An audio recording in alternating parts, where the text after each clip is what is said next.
ನಮಸ್ಕಾರ ಸ್ನೇಹಿತರೆ. ಈಗ ಭರ್ಜರಿ ಬ್ರೇಕಿಂಗ್ ನ್ಯೂಸ್ ಬರ್ತಾ ಇದೆ.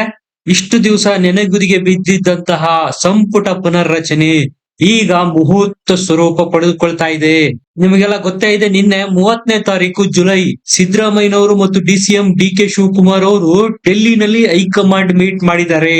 ಇದಕ್ಕೆ ಕಾರಣ ಏನಪ್ಪಾ ಅಂದ್ರೆ, ರಾಜ್ಯದ ಕಾಂಗ್ರೆಸ್ ಸರ್ಕಾರ ಏನು ಹಗರಣಗಳಲ್ಲಿ ಸಿಲುಕಿದೆ ಅದರ ಬಗ್ಗೆ ವಿವರಣೆ ಕೊಡೋದಕ್ಕೆ ಮತ್ತು ಸಂಪುಟ ಪುನರ್ರಚನೆ ಮಾಡಬೇಕು, ಅದಕ್ಕೆ ಒಪ್ಪಿಗೆ ಕೊಡಿ ಅಂತ ಪರ್ಮಿಷನ್ ಕೇಳೋದಕ್ಕೆ ನಿನ್ನೆ ಸಿಎಂ ಮತ್ತು ಡಿಸಿಎಂ ಅವರು ಹೈಕಮಾಂಡ್ ಬಳಿ ಭೇಟಿ ನಿಗದಿ ಮಾಡಿಕೊಂಡು ಈಗ ಸಂಪುಟ ಸರ್ಜರಿಗೆ ಪರ್ಮಿಷನ್ ಸಹ ಪಡೆದಿದ್ದಾರೆ. ಒಟ್ಟಾರೆಯಾಗಿ 7 ಜನ ಹಾಲಿ ಸಚಿವರನ್ನ ಕೈ ಬಿಡೋದಿಕ್ಕೆ ನಿರ್ಧಾರ ಮಾಡಿದ್ದಾರೆ. ಅವರ ಬದಲಾಗಿ ಹೊಸಬರಿಗೆ ಅವಕಾಶ ಕೊಡಬೇಕು ಅಂತ ಹೈಕಮಾಂಡ್ ಇಂದ ಪರ್ಮಿಷನ್ ಸಹ ಸಿದ್ದು ಪಡೆದಿದ್ದಾರೆ. ಹಾಗಾದ್ರೆ ಯಾರ 7 ಜನ ಸಂಪುಟ ಸೇರೋದಾದ್ರೂ ಯಾರು, ಎಲ್ಲದರ ಬಗ್ಗೆ ಮಾಹಿತಿ ಕೊಡ್ತೀನಿ. ದಯಮಾಡಿ ನಮ್ಮ ಚಾನಲ್ ನ ಸಬ್ಸ್ಕ್ರೈಬ್ ಮಾಡಿ, ಲೈಕ್ ಮಾಡಿ, ಶೇರ್ ಮಾಡಿ. ಸ್ನೇಹಿತರೆ, ನಿಮ್ಗೆಲ್ಲ ಗೊತ್ತು, ರಾಜ್ಯ ಕಾಂಗ್ರೆಸ್ ಸರ್ಕಾರ ಭ್ರಷ್ಟಾಚಾರದ ಕೂಪದಲ್ಲಿ ಸಿಲುಕಿ ನರಳಾಡ್ತಾ ಇದೆ. ತನ್ನ ಇಮೇಜ್ ನ ಮತ್ತೆ ಪಡಿಬೇಕು ಅಂತ ಸಿದ್ದರಾಮಯ್ಯನವರು ಎಲ್ಲಿಲ್ಲದ ಸರ್ಕಸ್ ಮಾಡ್ತಾ ಇರೋದು ಸ್ಪಷ್ಟವಾಗಿ ಕಾಣ್ತಾ ಇದೆ. ಅದರ ಮುಂದುವರೆದ ಭಾಗವಾಗಿ ಬಹಳ ದಿನಗಳಿಂದ ಬೇಡಿಕೆಯಲ್ಲಿದ್ದ ಸಂಪುಟ ಪುನರ್ರಚನೆ ಮಾಡಬೇಕು ಅನ್ನೋದು ಈಗ ಚಾಲನೆ ಸಿಕ್ಕಿದೆ. ಅದಕ್ಕೆ ಹೈಕಮಾಂಡ್ ಸಹ ಅಸ್ತು ಅಂತ ಹೇಳಿದೆ. ಸ್ನೇಹಿತರೆ, ಈಗ ಹಾಲಿ ಸಿದ್ದರಾಮಯ್ಯ ಸಂಪುಟದಲ್ಲಿರ್ತಕ್ಕಂಥ ಹಲವಾರು ಸಚಿವರಿಗೆ ಹೈಕಮಾಂಡ್ ಶಾಕ್ ಕೊಡ್ತಾ ಇದೆ. ಇಷ್ಟು ದಿವಸ ಏನು ಸಿಎಂ ಬದಲಾವಣೆ ಆಗ್ಬೇಕು, ಡಿಸಿಎಂ ಹುದ್ದೆಗಳು ಸೃಷ್ಟಿಯಾಗಬೇಕು, ಹೆಚ್ಚುವರಿಯಾಗಿ ಕೆಪಿಸಿಸಿ ಅಧ್ಯಕ್ಷ ಹುದ್ದೆಯಿಂದ ಡಿ.ಕೆ. ಶಿವಕುಮಾರ್ ಅವರು ಕೆಳಗಿಳಿಬೇಕು ಅಂತೆಲ್ಲ ಸಚಿವರುಗಳು, ಶಾಸಕರುಗಳು ಬಹಿರಂಗ ಹೇಳಿಕೆಗಳನ್ನು ಕೊಡ್ತಾ ಇದ್ರು. ಅದೆಲ್ಲದಕ್ಕೂ ಬ್ರೇಕ್ ಹಾಕೋದಿಕ್ಕೆ, ಅಂತಹ ಸಚಿವರುಗಳನ್ನು ಕೈ ಬಿಡೋದಿಕ್ಕೆ ಈಗ ಹೈಕಮಾಂಡ್ ಸಹ ನಿರ್ಧಾರ ಮಾಡಿದೆ ಅಂತ ಹೇಳಲಾಗ್ತಾ ಇದೆ. ನೀವು ಗಮನಿಸಿರಬಹುದು, ಇತ್ತೀಚೆಗೆ ಯಾರು ಸಿಎಂ ಮತ್ತು ಡಿಸಿಎಂ ಸ್ಥಾನಕ್ಕೆ ಸಂಬಂಧಪಟ್ಟಂತ ಹೇಳಿಕೆಗಳನ್ನು ಕೊಡ್ತಾ ಇಲ್ಲ. ಇದರ ಮರ್ಮ ಹೈಕಮಾಂಡ್ ಆ ಎಲ್ಲ ಸಚಿವರುಗಳಿಗೂ ಮತ್ತು ಶಾಸಕರಿಗೆ ಕರೆ ಮಾಡಿ ವಾರ್ನಿಂಗ್ ಕೊಟ್ಟಿದೆ. ಇದು ಮುಂದುವರೆದ್ರೆ ನಿಮ್ಮ ಸ್ಥಾನಕ್ಕೆ ಕುತ್ತು ಬರುತ್ತೆ. ಸಿಎಂ ಮತ್ತು ಡಿಸಿಎಂ ಬದಲಾವಣೆ ಮಾಡೋದು ನಮ್ಮ ವಿವೇಚನೆಗೆ ಬಿಟ್ಟಿದ್ದು, ನೀವ್ಯಾರು ನಮ್ಮ ಮೇಲೆ ಒತ್ತಡ ಹಾಕೋದಿಕ್ಕೆ ಅಂತ ಕಾಂಗ್ರೆಸ್ ಹೈಕಮಾಂಡ್ ಚಾಟಿ ಬೀಸಿದ ಮೇಲೆ ಈಗ ರಾಜ್ಯದ ಸಚಿವರುಗಳು ಮತ್ತು ಶಾಸಕರು ಆಲ್ಮೋಸ್ಟ್ ಆಲ್ ಸೈಲೆಂಟ್ ಆಗಿ ಹೋಗಿದ್ದಾರೆ. ಆ ಎಲ್ಲ ಸಚಿವರುಗಳಿಗೂ ಹೈಕಮಾಂಡ್ ಕೇಳಿದ್ದು ಒಂದೇ ಪ್ರಶ್ನೆ, ನೀವು ಸಿಎಂ ಮತ್ತು ಡಿಸಿಎಂ ಬದಲಾವಣೆ ಆಗ್ಬೇಕು ಅಂತ ಕೇಳ್ತಾ ಇದ್ದೀರಲ್ಲ, ನಿಮ್ಮ ಕ್ಷೇತ್ರಗಳಲ್ಲಿ ಲೋಕಸಭಾ ಚುನಾವಣೆಯಲ್ಲಿ ಕಾಂಗ್ರೆಸ್ ಅಭ್ಯರ್ಥಿಗಳಿಗೆ ಎಷ್ಟು ಜನಕ್ಕೆ ಲೀಡ್ ಕೊಡಿಸಿದೀರಾ ಅದನ್ನ ಮೊದಲು ಹೇಳಿ. ನಿಮ್ಮ ಪರ್ಫಾರ್ಮೆನ್ಸ್ ನಮಗೆ ಕೊಡಿ ಫಸ್ಟ್, ಆಮೇಲೆ ಸಿಎಂ ಮತ್ತು ಡಿಸಿಎಂ ಬದಲಾವಣೆ ಬಗ್ಗೆ ವಿಚಾರ ಮಾಡೋಣ ಅಂತ ಯಾವಾಗ ಕೌಂಟರ್ ಪ್ರಶ್ನೆ ಕೇಳ್ತೋ ಕೈ ಸಚಿವರುಗಳು ದಂಗಾಗಿ ಹೋಗಿದ್ದಾರೆ. ಮೇಲಾಗಿ ಈಗ ಸಚಿವ ಸಂಪುಟ ಪುನರ್ರಚನೆ ತೂಗುಗತ್ತಿಯಲ್ಲಿ ತಮ್ಮ ಮೇಲೆ ತೂಗ್ತಾ ಇದೆಯೋ ಅನ್ನೋ ಆತಂಕ ಈಗ ಹಲವಾರು ಸಚಿವರಲ್ಲಿ ಕಾಡ್ತಾ ಇದೆ. ಈಗ ಹೊರಬಂದಿರೋ ವಿಚಾರ ಏನಪ್ಪಾ ಅಂದ್ರೆ, ಒಟ್ಟು 7 ಜನ ಹಾಲಿ ಸಚಿವರನ್ನು ಸಂಪುಟದಿಂದ ಕೈ ಬಿಡಲಾಗ್ತಾ ಇದೆ. ಲೋಕಸಭಾ ಚುನಾವಣೆಯ ಕಳಪೆ ಪ್ರದರ್ಶನದ ಹಿನ್ನೆಲೆಯಲ್ಲಿ ಈ 7 ಜನ ಸಚಿವರನ್ನು ಕೈ ಬಿಡೋದಿಕ್ಕೆ ಹೈಕಮಾಂಡ್ ಗ್ರೀನ್ ಸಿಗ್ನಲ್ ಕೊಟ್ಟಿದೆ. ಮೊದಲು ಸಂಪುಟದಿಂದ ಯಾರೆಲ್ಲ ಸಚಿವರಿಗೆ ಕೋಕ್ ಸಿಗಬಹುದು ಅನ್ನೋದ್ರ ಬಗ್ಗೆ ನೋಡೋಣ. ಮೊದಲನೇದಾಗಿ ಶಿಕ್ಷಣ ಸಚಿವರಾಗಿರ್ತಕ್ಕಂಥ ಮಧು ಬಂಗಾರಪ್ಪನವರು. ಇದಕ್ಕೆ ಕಾರಣ, ತಮ್ಮ ಸಹೋದರಿ ಗೀತಾ ಶಿವರಾಜ್ ಕುಮಾರ್ ಅವರಿಗೆ ಕಾಂಗ್ರೆಸ್ ನಿಂದ ಟಿಕೆಟ್ ಸಿಕ್ಕಿದ್ರು ಸಹ ಅವರನ್ನು ಗೆಲ್ಲಿಸಿಕೊಂಡು ಬರೋದಕ್ಕೆ ಸಾಧ್ಯ ಆಗಿರ್ಲಿಲ್ಲ. ಮೇಲಾಗಿ ಇವರು ಕೊಡ್ತಾ ಇರ್ತಕ್ಕಂತಹ ಸ್ಟೇಟ್ಮೆಂಟ್ಗಳು ಕಾಂಗ್ರೆಸ್ಗೆ ಮುಜುಗರ ಉಂಟು ಮಾಡ್ತಾ ಇದೆ. ಇದು ಸಹ ಕಾರಣ ಇವರನ್ನು ಸಂಪುಟದಿಂದ ಬಿಡೋದಿಕ್ಕೆ ಅಂತ ಹೇಳಲಾಗ್ತಾ ಇದೆ. ಮತ್ತೊಬ್ಬ ಸಚಿವರಾಗಿರ್ತಕ್ಕಂಥ ಶಿವಾನಂದ ಪಾಟೀಲ್ರ ಮೇಲೂ ಸಹ ತೂಗುಗತ್ತಿ ಇದೆ ಅಂತ ಹೇಳಲಾಗ್ತಾ ಇದೆ.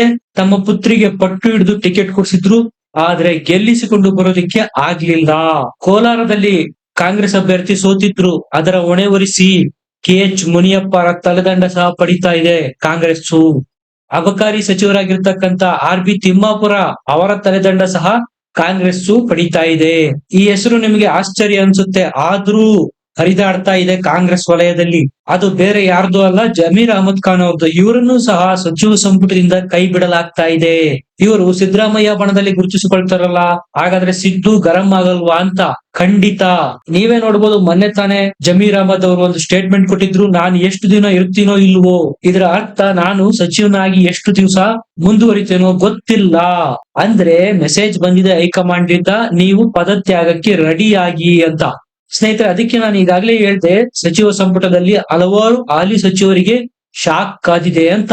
ಇನ್ನ ಈಶ್ವರ್ ಖಂಡ್ರೆ ಇವರನ್ನು ಸಹ ಸಚಿವ ಸಂಪುಟದಿಂದ ಕೈ ಬಿಡಲಾಗ್ತಾ ಇದೆ. ಇದಕ್ಕೆ ಕಾರಣ ನಿಮಗೆ ಗೊತ್ತಿದೆ, ಕಾಂಗ್ರೆಸ್ನವರು ಈಗ ಒಂದು ಕಟ್ಟಳೆ ಮಾಡ್ಕೊಂಡಿದ್ದಾರೆ ತಮ್ಮ ಪಕ್ಷದಲ್ಲಿ ಒಬ್ಬರಿಗೂ ಒಂದೇ ಹುದ್ದೆ ಅಂತ. ಅದರ ಪ್ರಕಾರ ಹೋಗೋದಾದ್ರೆ ಈಶ್ವರ್ ಖಂಡ್ರೆ ಅವರು ಮಂತ್ರಿ ಸ್ಥಾನಕ್ಕೆ ರಾಜೀನಾಮೆ ಕೊಡ್ಬೇಕಾಗುತ್ತೆ. ಯಾಕಂದ್ರೆ ಈಗಾಗಲೇ ಅವರು ಕೆಪಿಸಿಸಿ ಕಾರ್ಯಾಧ್ಯಕ್ಷರಾಗಿಯೂ ಸಹ ಕಾರ್ಯನಿರ್ವಹಿಸ್ತಾ ಇದ್ದಾರೆ. ಹೈಕಮಾಂಡ್ ಸೂಚಿಸಿದೆಯಂತೆ ನೀವು ಕೆಪಿಸಿಸಿ ಕಾರ್ಯಾಧ್ಯಕ್ಷರಾಗಿ ಮುಂದುವರಿರಿ, ಸಚಿವ ಸ್ಥಾನಕ್ಕೆ ರಾಜೀನಾಮೆ ಕೊಡಿ, ಬೇರೆಯವರಿಗೆ ಅವಕಾಶ ಕಲ್ಪಿಸೋಣ ಅಂತ. ಇನ್ನು ಮಂಡ್ಯ ಜಿಲ್ಲೆಯಲ್ಲಿ ಕಾಂಗ್ರೆಸ್ ಅಭ್ಯರ್ಥಿ ಗೆಲ್ಲಿಸಿಕೊಂಡು ಬರುವುದಕ್ಕೆ ಸಫಲರಾಗಿರ್ಲಿಲ್ಲ ಚಲುವರಾಯಸ್ವಾಮಿ ಅವರು. ಇವರ ಮೇಲೂ ಸಹ ತೂಗುಗತಿ ತೂಗ್ತಾ ಇದೆ. ಇವರನ್ನು ಸಹ ಚಲುವರಾಯಸ್ವಾಮಿ ಅವರನ್ನು ಸಹ ಸಚಿವ ಸಂಪುಟದಿಂದ ಕೈ ಬಿಡೋದಕ್ಕೆ ಕಾಂಗ್ರೆಸ್ ಹೈಕಮಾಂಡ್ ಗ್ರೀನ್ ಸಿಗ್ನಲ್ ಕೊಟ್ಟಿದೆ. ಸ್ನೇಹಿತರೆ, ಇದುವರೆಗೂ ಯಾರೆಲ್ಲ ಹಾಲಿ ಸಚಿವರನ್ನು ಸಂಪುಟದಿಂದ ಕೈ ಬಿಡಬಹುದು ಅನ್ನೋದ್ರ ಬಗ್ಗೆ ನೋಡಿದ್ರಿ.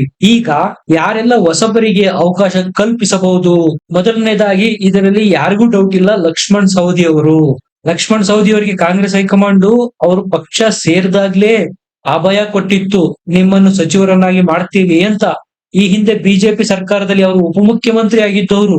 ಕಾಂಗ್ರೆಸ್ಗೆ ಬಂದಾದ ಮೇಲೆ ಒಂದು ಸಚಿವ ಸ್ಥಾನಕ್ಕೂ ಸಹ ಲಕ್ಷ್ಮಣ್ ಸವದಿ ಅವರು ಬೇಡುವಂತ ಪರಿಸ್ಥಿತಿ ಬಂದಿತ್ತು. ಲೋಕಸಭಾ ಚುನಾವಣೆ ಮುಗಿಲಿ, ಅದಾದ ನಂತರ ನಿಮಗೆ ಆದ್ಯತೆಯ ಮೇರೆಗೆ ಸಚಿವ ಸಂಪುಟದಲ್ಲಿ ಸ್ಥಾನ ಕಲ್ಪಿಸಲಾಗುವುದು ಅಂತ ಕಾಂಗ್ರೆಸ್ನ ಹೈಕಮಾಂಡ್ ಸಹ ಅಭಯ ಕೊಟ್ಟಿತ್ತು. ಈಗ ಸಹಜವಾಗಿ ಸಚಿವ ಸಂಪುಟ ಪುನರಚನೆ ಆಗ್ತಾ ಇದೆ. ಅದರಲ್ಲಿ ಮೊದಲ ಹೆಸರು ಕೇಳಿ ಬರ್ತಾ ಇರುವುದು ಲಕ್ಷ್ಮಣ್ ಸವದಿ ಅವರಿಗೆ ಸ್ಥಾನ ಫಿಕ್ಸ್ ಅಂತ.